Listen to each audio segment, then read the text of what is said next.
Hey everybody, my name is Andrew Yao and I'm a composer of Western art music. I'm currently studying music composition at University of Illinois. The time of recording is February 16th, 2025.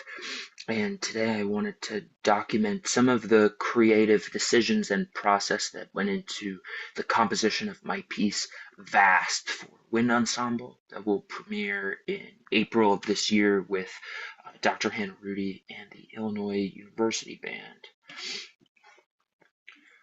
So I'm pulling up the score so y'all can start to get a view of kind of what's going on.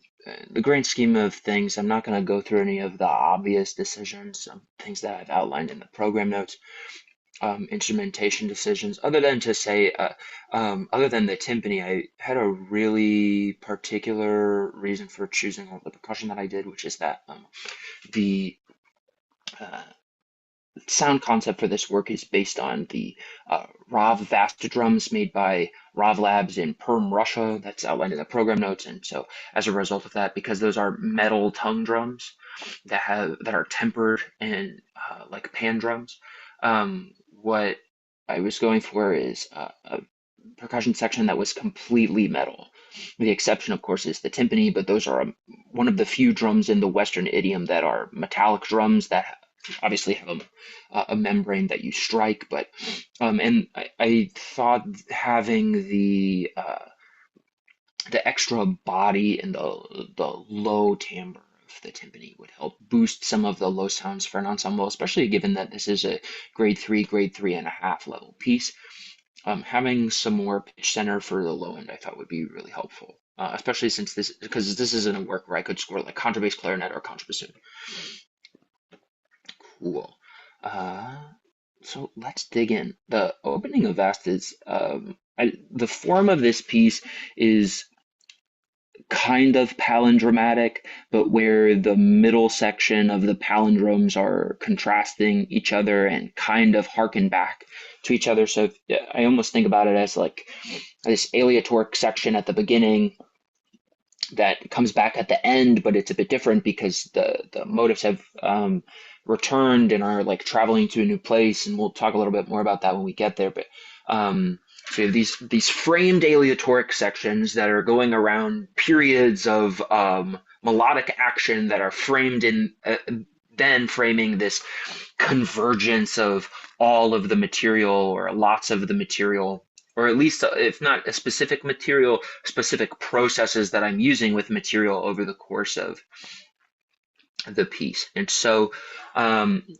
the way that I kind of think about that is we have a frame that's framing a frame, which is framing like this convergence of action.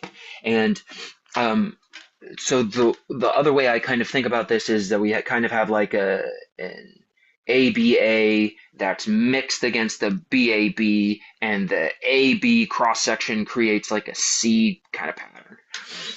And so within the second of each of those two pairs, where we have primarily melodic material, the thing I was thinking about was how can I have each of those sections kind of also be sort of an ABA kind of structure, so that we have like multiple layers of form happening at the same time, because when you have layers upon layers upon layers, it's actually impossible to refute the idea that your art has depth, because it literally has artistic depth, which is really important to me, especially in writing a work that will primarily be played by like high school musicians, because they deserve high level art. The thing I wanted to think about was how can the contrasting part of each of those two second frame pieces, rather than go to a different place than uh, they may be indicating, how can I tie it back into the piece by, in the first section, telegraphing where we're going to go next, foreshadowing where we're going to go next, and in the second one, hearkening back to where we had been in some cases. And so now that we've talked about the large scale form, I mean, the other part of this is that the effect of the piece is to be one that feels larger on the inside than it is on the outside. So for you Doctor Who fans, yeah, it's like the idea was something like a TARDIS of wind ensemble. For the Harry Potter people, like Hermione's magic purse that can fit everything, or like the wizarding tents that have like that are colossal on the inside, then but just look like a regular tent on the outside. And for you Dungeons and Dragons people, the classic bag of holding that can hold like 1,000 cubic meters of stuff, but is like a tiny little pouch. And I thought it would be ironic to call the piece vast and have it feel like this vast landscape and be a piece that's like 5 minutes. I mean, the original idea was to have a piece that was like three, but as I continued to work on it, there was a lot I wanted to say, and in the grand scheme of things, 5.5 minutes is not a long time. And so as I began to etch it more into existence, I was thinking a lot about how can I have a piece that feels symphonic in scale and warps the audience's perception of how time has passed as they listen to it. And in some respects, like sucks them into a new universe and then spits them back out at the end. Because and giving you this feeling of like opening and closing a book. I thought that'd be really fascinating. Like you get to experience a whole new world and then you're shocked back into your present body. And what journey might you go on over that process? What emotions might it elicit? How might it activate you spiritually and emotionally? Might it get you to feel in contact with your body and the environment differently? Could there be so many things going on that it actually prevents you from being distracted in the performance? This is something that happens to me a lot. I will be listening to a piece, especially one that might not be particularly engaging to me, and my attention wanders.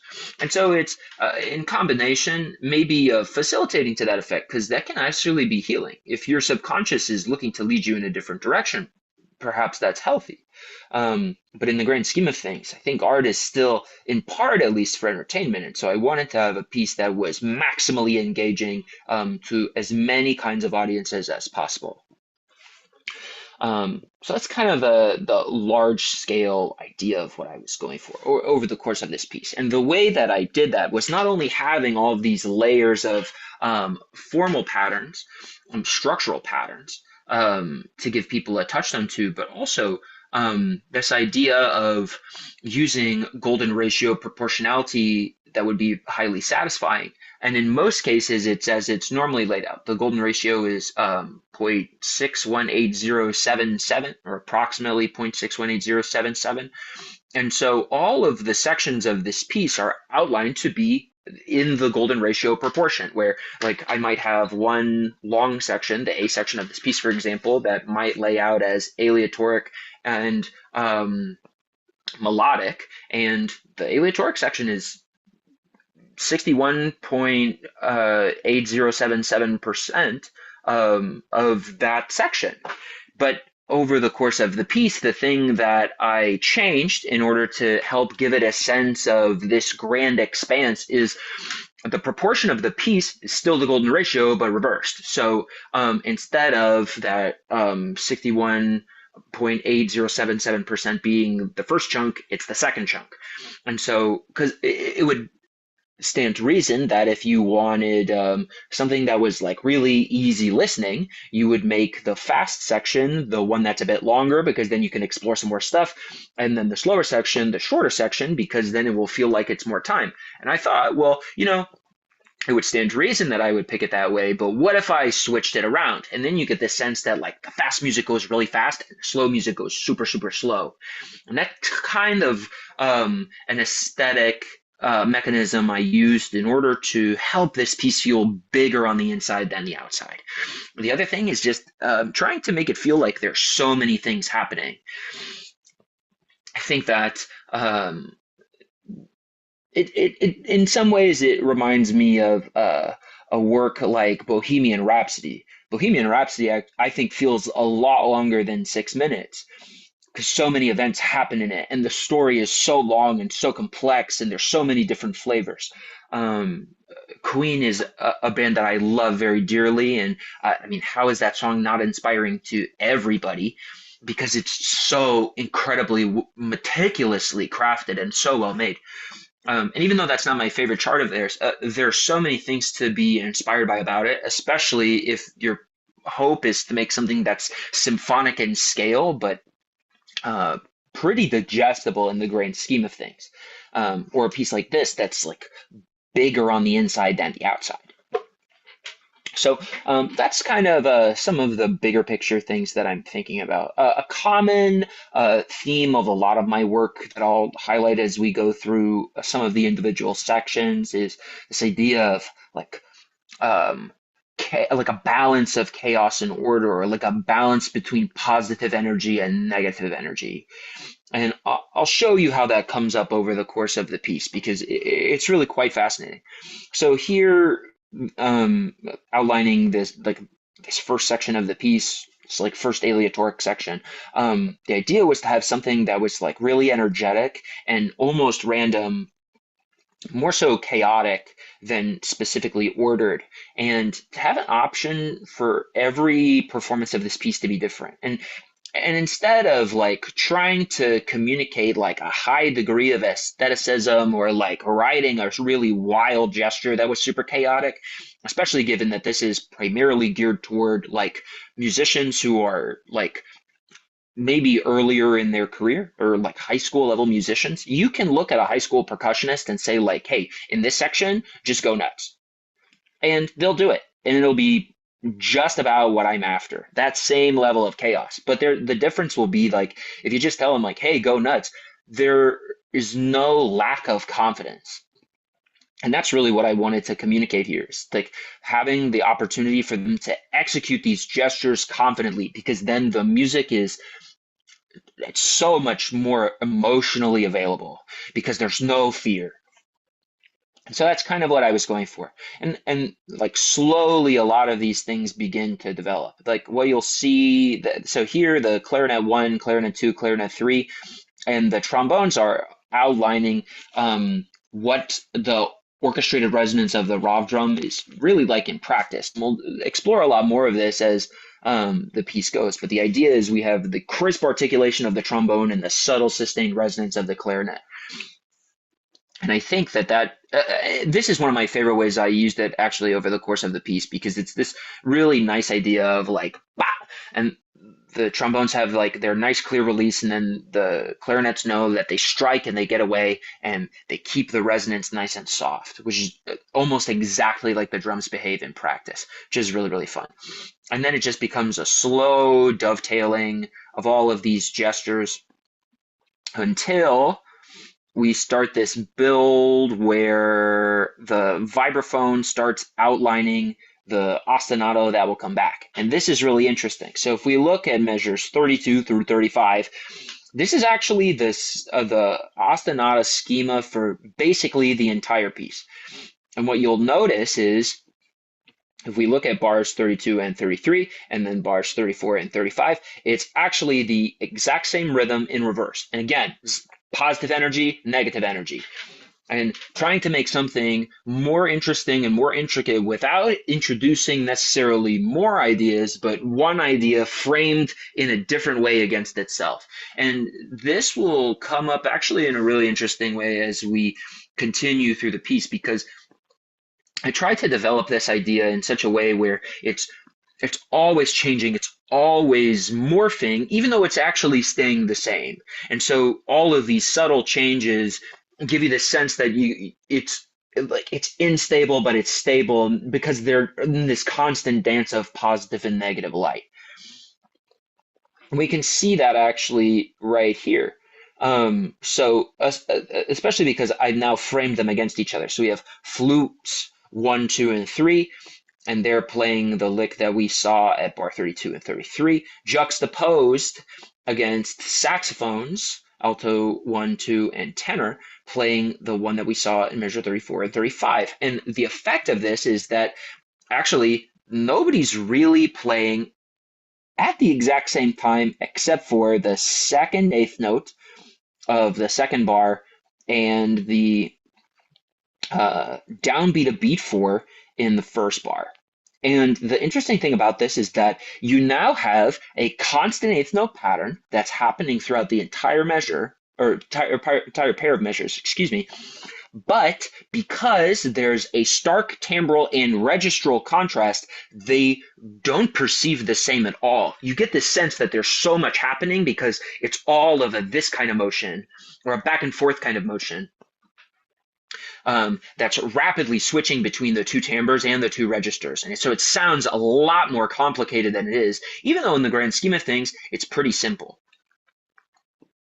And here, the double reeds and the clarinets, bass clarinet, and even into the upper brass and euphonium are outlining the orchestrated resonance of the gestures that the vibraphone is playing. So the idea is that we get this combination timbre of strike and sustain from the vibraphone. And the vibraphone has pedal on for the entire piece. It never lifts. And the idea is to have this wash of sound that's created, especially because like in the grand scheme of things, the harmonic rhythm of this piece is not incredibly complicated.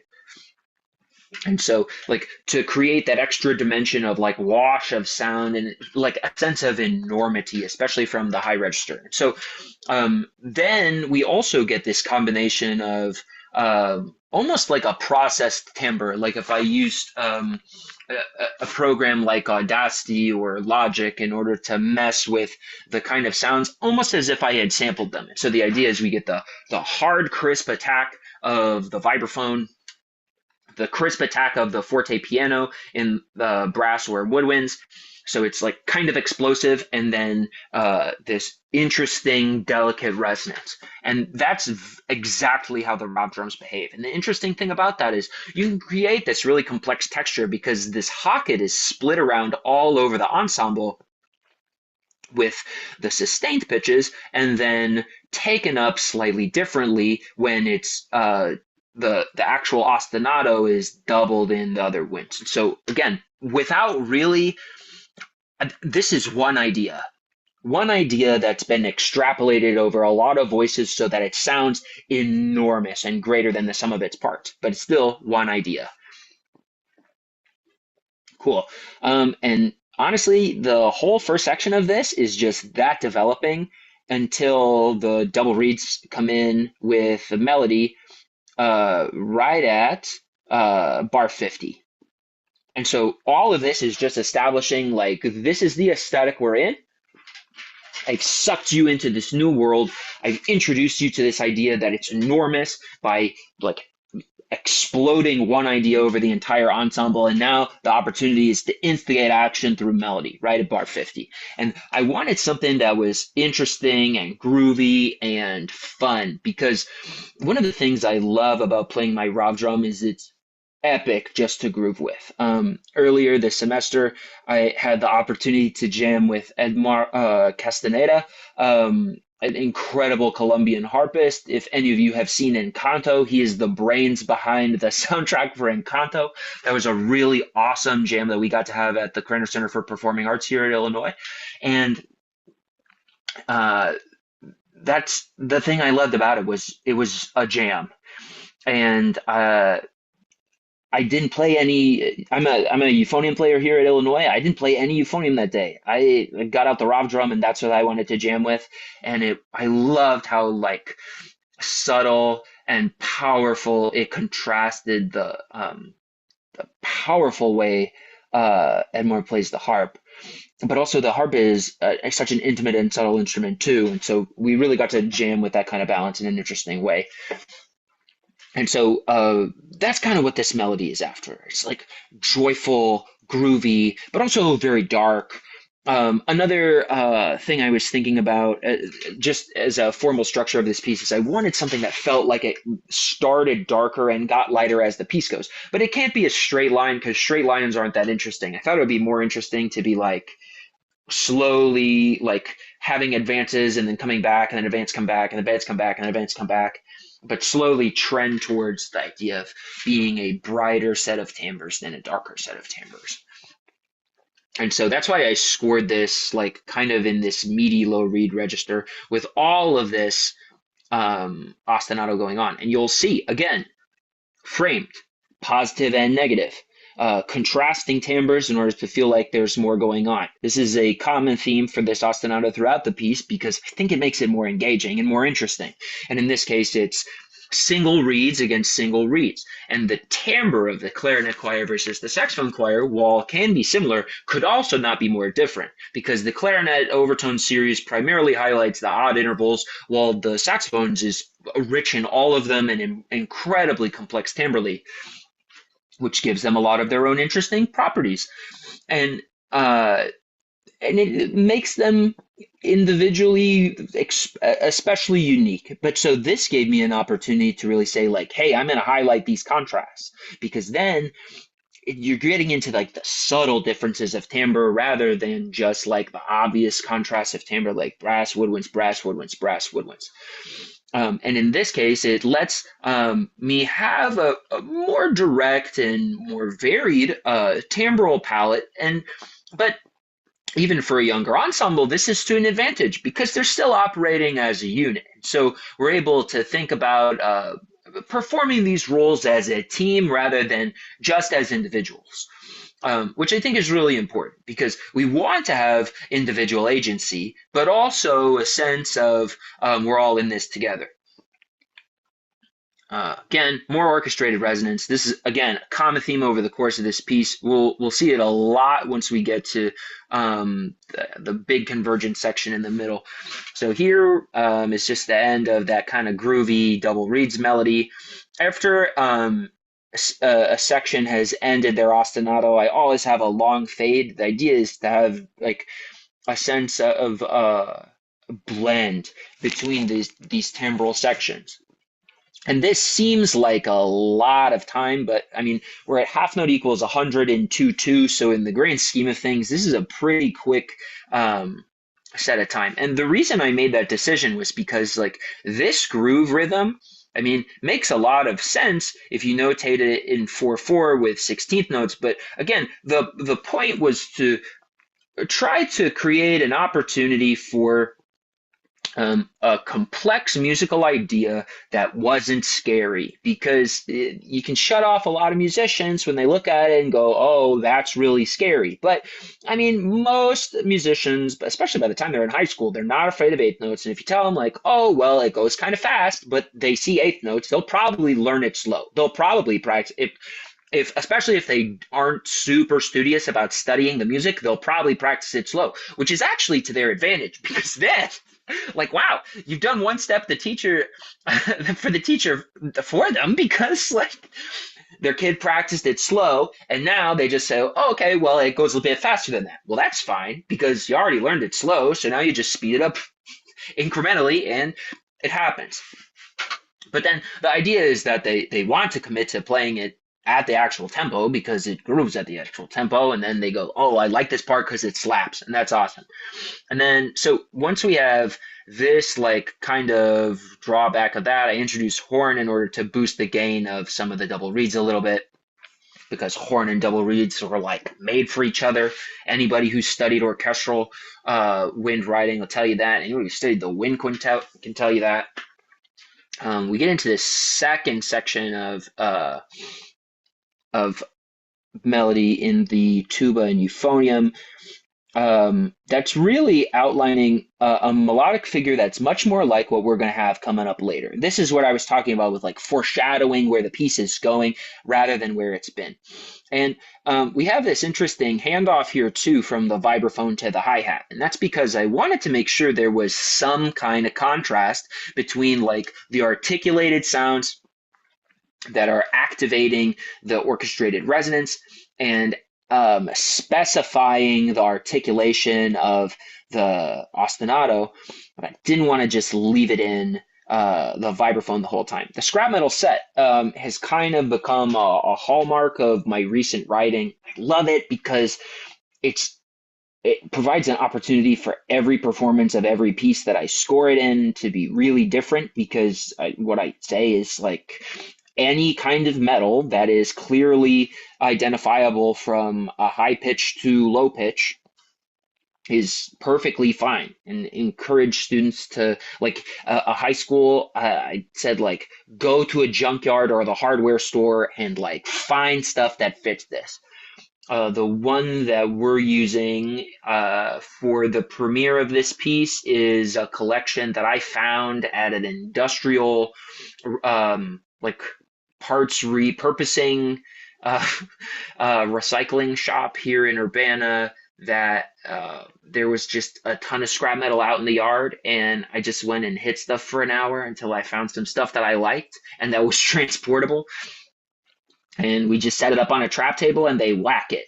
I mean, I guess ideally it would be cool to suspend them with fishing lines so that you could have some more resonance with them. But I'm really open to anything because the idea is just that like we have idiophones that are outside of the typical harmonic series. And the nice part about that is that when you have percussion of those attributes, they cut like crazy. And so you don't really have to worry about balance so much on the percussion end of things, which can be kind of cool. The downside is that like you really got to get your players to scale back a little bit because it's really easy for those instruments to come in really hot.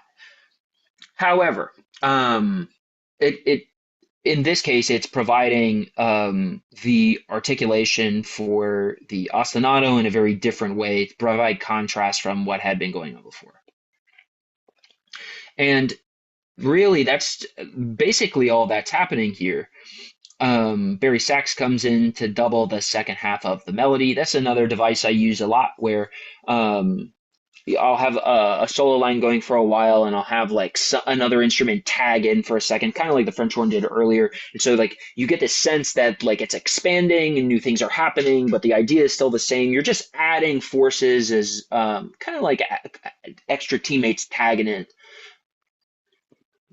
And then flutes take the melody that the double reeds had before, while we slowly begin to increase the forces that are coming in with the ostinato figure. And this is the first time where I'm starting to actually integrate the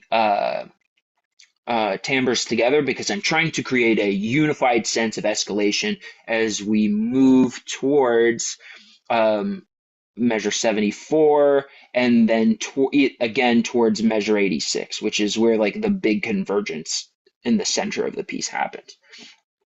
And so really that's all that's going on here is I've got this driving figure in the vibraphone. It's literally just playing driving eighth notes to really get the sense of propulsion. I started doubling up saxophones and double reeds. They're the most complex timbres in the woodwind palette, and so I'm using that as a foundation to drive us now in a more unified fashion to where we're going. And as you can see, I'm literally tagging in everybody, and it's really just kind of an idea of how can I contrast now with register rather than timbre in order to clarify the two different ideas that are happening in the ostinato figure. You can see that coming down here too. And now I've kind of abandoned this idea of like outlining specifically the ostinato pattern to just driving eighth notes. And the crotales are like now playing this like rising harmonic figure in order to clarify that we're creating a sense of trajectory going somewhere else.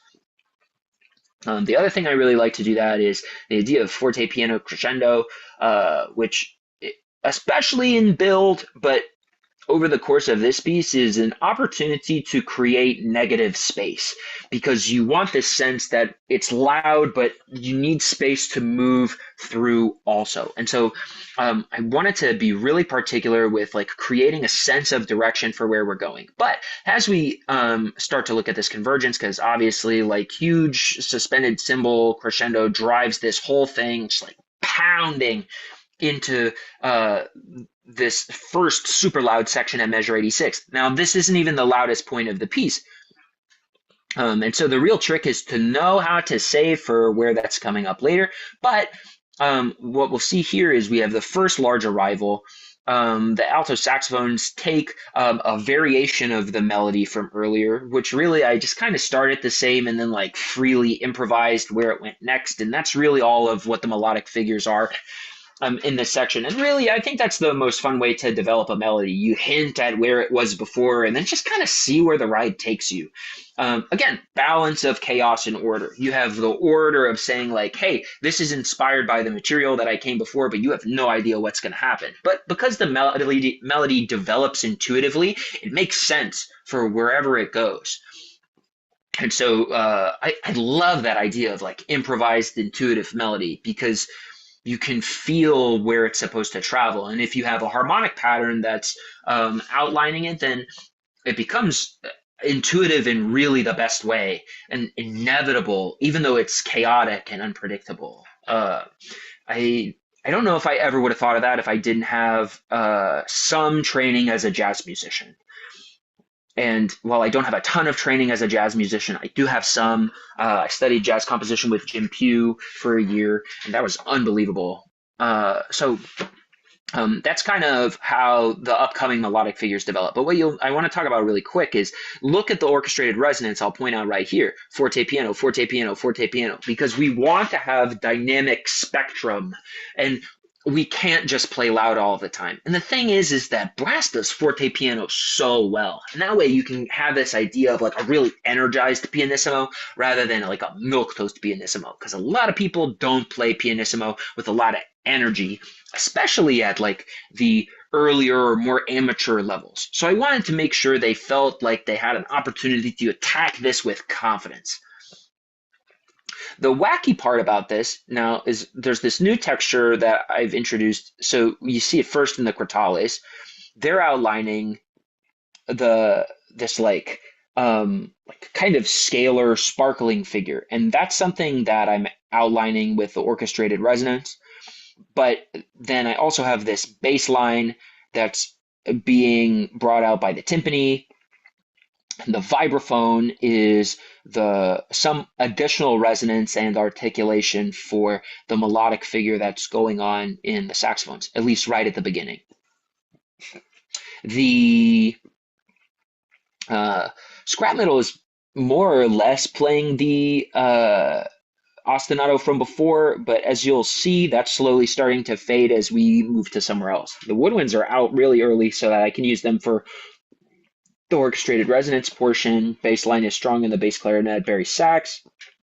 Orchestrated resonance across the brass, in this case coming from the crotales. The chimes are starting to be a part of that too. And before they'll take another role in just a moment. But this is the part I wanted to get to down here, which is that the scrap metal is the longest to maintain the ostinato, but it does slowly fade. And the idea was to make sure that really stayed clear and took a long time to evaporate so that it feels really organic. But then it also creates the sense that like a mazillion things are happening at the same time. But there really aren't. It's two or three ideas that are orchestrated over a bunch of different instruments. So you have this idea of an edited sound envelope, like I said earlier, a crisp attack, a complex sustain, and a delayed release. But really, it's the scalar idea that's here in the crotales, the bass line, like right here in the tubas and timpani, trombone 3, the orchestrated resonance of the crotales, the scrap metal playing the earlier part that's fading out, the melodic figure that's here in the saxophones and accentuated in the vibraphone. That's really all that's happening here. But because there's so many different dimensions to each one, it feels enormous and super complicated. And like there's so many things going on because there's so much information with all of these like different articulations of timbre. And like because of the forte pianos, they're like explosive, but then it feels intuitive because the texture is really crazy, but there's this intuitively chaotic melody that you're able to listen for. And then maybe you're also hearing the bass line below that too, even though it's much more secondary until it reveals itself later on. And again, golden ratio proportion. So the melody transitions to like right around. So we go to solo tenor saxophone, and Alto saxophone still doubled in the vibraphone. All the orchestrated resonance is happening. The bass line's still happening, but we're starting to move towards the switch. And the switch happens when uh, the hi-hat comes in to take some of the scrap metal accentuation into a different place, and then at 106 the vibraphone starts playing the the scalar patterns, and the crotales are now accentuating where the melody is. And again, this is just to create an opportunity to have a subtle switch of role in order to have a more complex uh, timbral effect happening, a sense of constant change. So you're not just having the same thing over and over again. And now the hi-hat is actually accentuating that articulation too. So it's even more complex, especially now that we've passed it to the euphonium. And so because this is in a lower tessitura, I wanted an opportunity for a little more punch to come through. And because of that too, I doubled it in tenor saxophone because tenors didn't have a ton to do earlier, but it gave them a little more chutzpah, a little more something, a little secret sauce. And saxophone and euphonium are way more closely related than anyone gives them credit for. They were invented by the same guy. So I've noticed over the course of my compositional and orchestrational career that they really collaborate well together in a way that I don't know that enough people explore. And so that was something I wanted to do here too. And now, as the melodic figure begins to evaporate, gives an opportunity for the bass line to come to a 4. The scalar pattern is still happening. Orchestrated resonance is still happening as we slowly have a little bit of extra push just to have some more energy going into bar 118, which is the start of the slow section. So here is the start of that long period now of the golden ratio I talked about at the beginning of this video, where instead of having it be long section, short section, this one is short section, and now we're starting the long section. It's the long arc of the piece.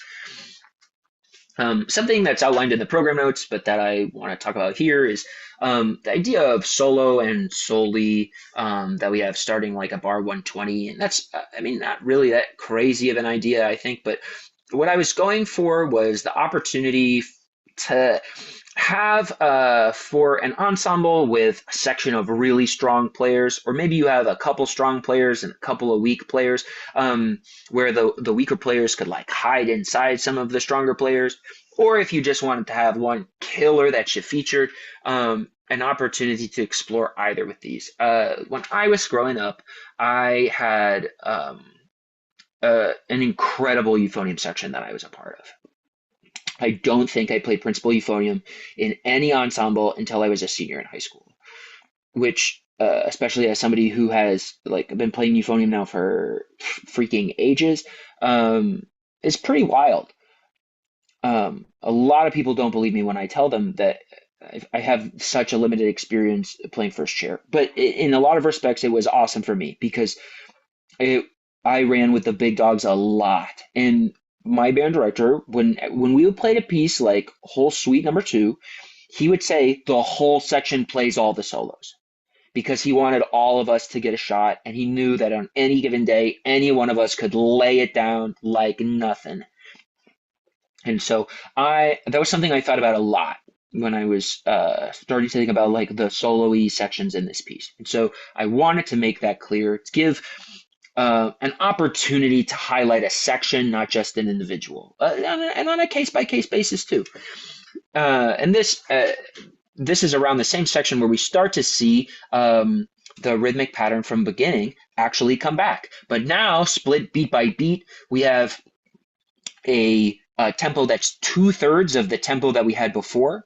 Again, it's all about ratios. It's all about proportionality. I did that on purpose. But now that we're operating in a slow texture, I thought it made more sense. And in order to have the pace correct, I wanted to express it as 16ths. And we're going to see like 30 seconds here too. It's a fairly chromatic run. So I guess in some respects it's kind of tricky, but in the grand scheme of things, I thought it would be important to introduce the idea of like what this could be like, but also because it's just like a little run up into another note. not super scary. Also at a pretty slow tempo. 66 is not too fast. This oboe solo is also, I don't know, it's just so fun. This whole section at the end was a harmonic structure that I instigated and into the ostinati and then wrote the solos later. And I love that because it really helps the solos feel emotional and unpredictable, but still ergonomic. I use ergonomic because music is one of the only art forms that, when rendered in a live space with live people, is art that you get to sit inside of, which I think is pretty cool. So, there's some hearkening to gestures from the beginning. This like shrieking figure in the tam tam is one that I've come to love. It's a really interesting effect. It's really not that hard to execute either. You just got to know exactly what to do. Long sustained resonance from before, but these swells to give a greater idea of complexity.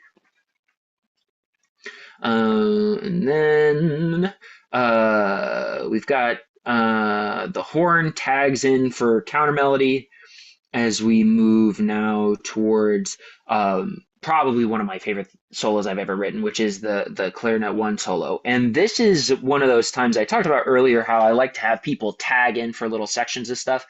The clarinet solo is really interesting because the clarinet plays the entire time, and as you can see in like flute one, they'll tag in for a little bit. Alto sax 2 right here is starting to tag in for a little bit. Trumpet 2 tags in right there. Trombone 1 tags in right there. Just these opportunities to like add little bits of extra color to a solo texture, like so they can feel additionally supported by the ensemble while they're just out there killing it. Something I think I should have talked about, and that I guess I could go back to now, because in the grand scheme of things, this is just like solo texture or solo over a texture, and the texture is exactly like before. We're just seeing it now at a larger scale where the ostinato fits into one bar, as we can see right here in bar 136. And not quite as contrasted as it was before. Now through register and timbre rather than just timbre. I still think the timbral difference is pretty important, but in this case, I wanted to just have a bit of a warmer, more subtle kind of sense to the ostinato pattern. And I'm limited in instruments too because of how I'm using the winds in order to double the clarinet solo, tag in and out of stuff, some of the auxiliaries too, but also to create like having all of this negative space here, trying to create space for this to happen, and then moments for there to be powerful swells of long notes because the brass do that so well, especially in a slow texture. So what I want to talk about really quick while I'm thinking about it is the large-scale harmonic structure of this piece. So when I say that this piece is based on the Rav drums made by Rav Vast Labs in Perm, Russia, these drums are fixed pitch instruments. They're not you can't change their tunings. And so whatever notes they come with are the notes that you're stuck with. But the interesting thing is that they make them in like a bazillion different tunings, so you can get a lot of variety, which is pretty fun. So the drum that I have is E low pygmy bass tuned in in an A440 system. And so that's the largest and lowest drum that they make. And so the opening of this piece up until up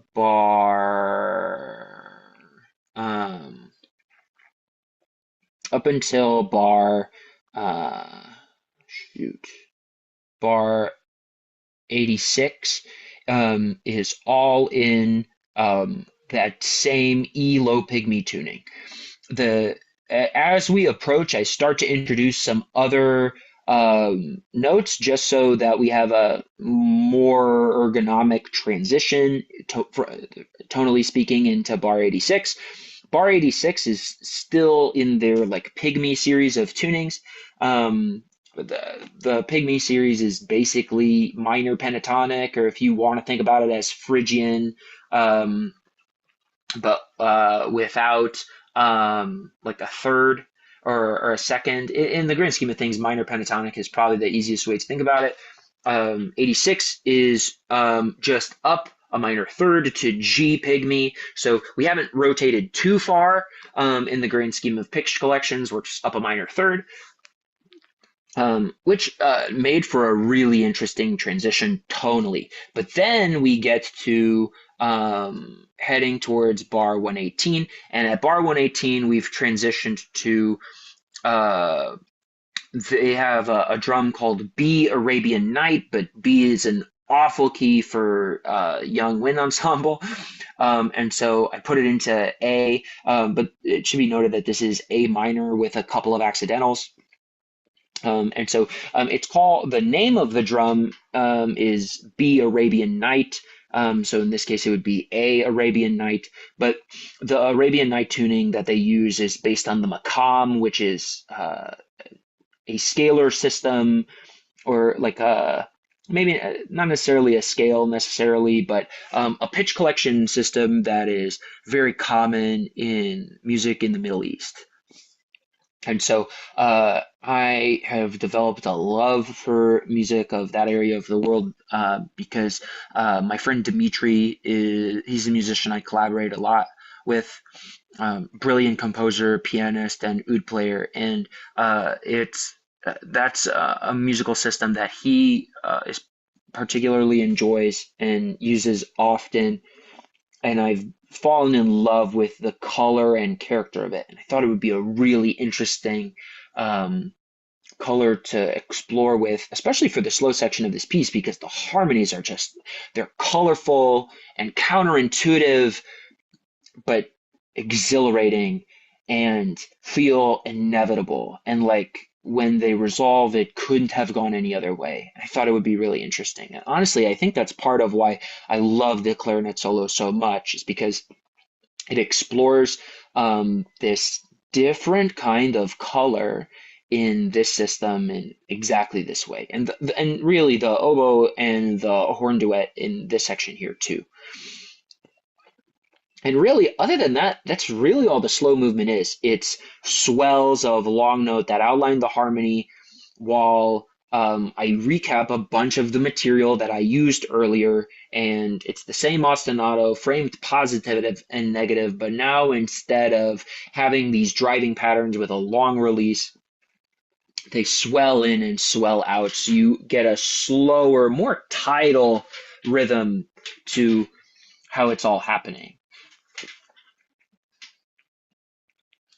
And then these gestures in the percussion, in some cases outlining the articulation of the uh, articulation of the ostinato pattern, but in some cases, like bar 37 to 38, it's to create an opportunity to disguise that we have a timbral transition happening and that new people are taking on the ostinato pattern. And that's something I use in a lot of my work. And you can see throughout loads of sections of this piece. I mean, this timpani gliss right here at tone 135, exact same thing.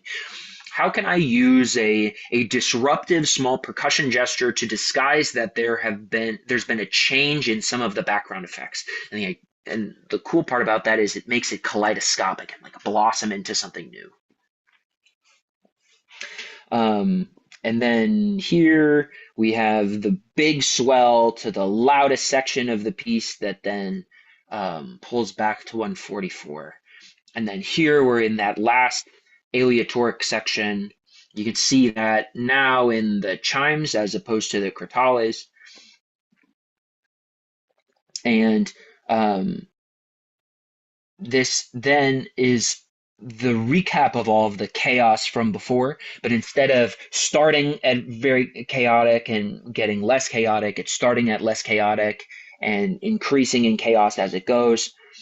But now also with this journeying pattern going on below it. And so the idea is that we have this sense of progression that's pushing and pushing and pushing all the way to the end, almost as though the piece continues farther than where it ends. But like because you're sucked out of that universe, you don't get to see where else that it goes. And I like that idea of it's kind of resolved, but it's also kind of not resolved.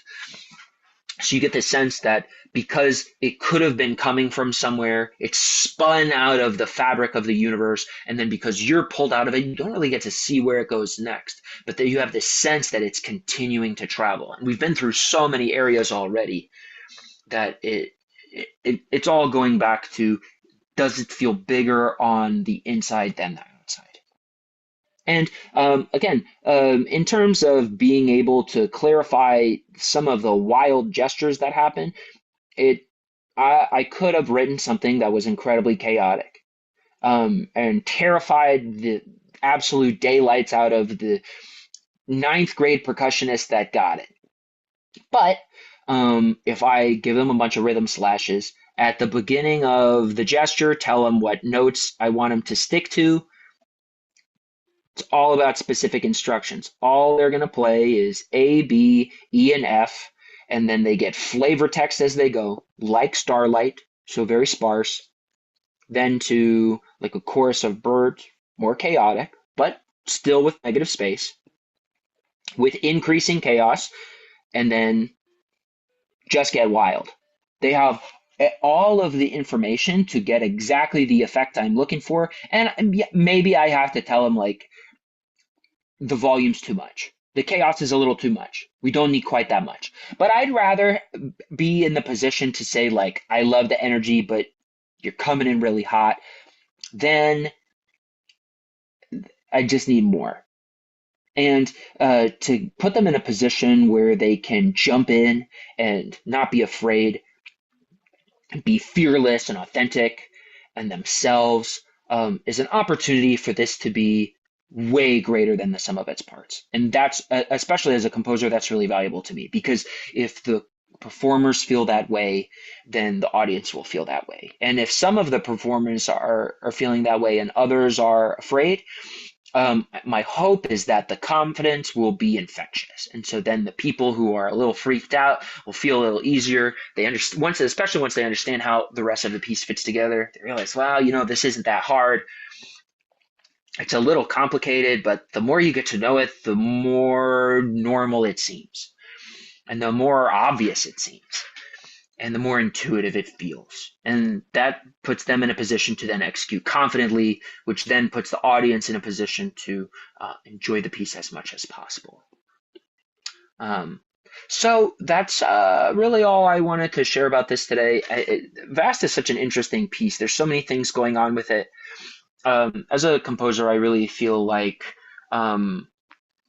parts of me appear in a lot of my work, in as much as I'm sure a parent feels like this kind of strange sense that when, like, as they're watching their kids grow up, they can see bits of themselves in like their children, how their personalities develop.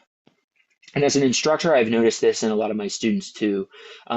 See pieces, bits of me in them, especially like as they continue to grow and like develop through my classes. And that's something I noticed in a lot of my compositions. It's like there are pieces of me that like end up being highlighted in them, pieces of my personality. And the thing I think I love so much about Vast is that like it's it's really emotional, it's groovy, it's happy, but there are other times where it's like dark and brooding. But most of the piece is that part of my personality that's going to mess with you. It's going to trick you, and it's going to make you think where this is going to go, and then it's going to be like you have no idea what I'm going to do next. And honestly, that's the best part about it. You can't quite follow exactly what it's going to do, but there's a rhyme and a reason to everything. A method to the madness, if you will, a balance of chaos and order, which is again like everything this piece is about. Because I mean, in the grand scheme of things, that's the human experience, and I wanted to help capture that in this piece because I think that's something that all of us can relate to. That life is just nuts sometimes, but it's how you soldier through it and be authentically you that helps you get through all of those wild times. And I think part of the reason this feels so much bigger on the inside than the outside is because there's so much emotional depth in it too. There's so many different flavors and sections to it, and so many emotions that it expresses. I think that helps it be greater than the sum of its parts. So, um, thanks everybody for listening today. I hope you enjoyed this. We'll talk through my piece Vast.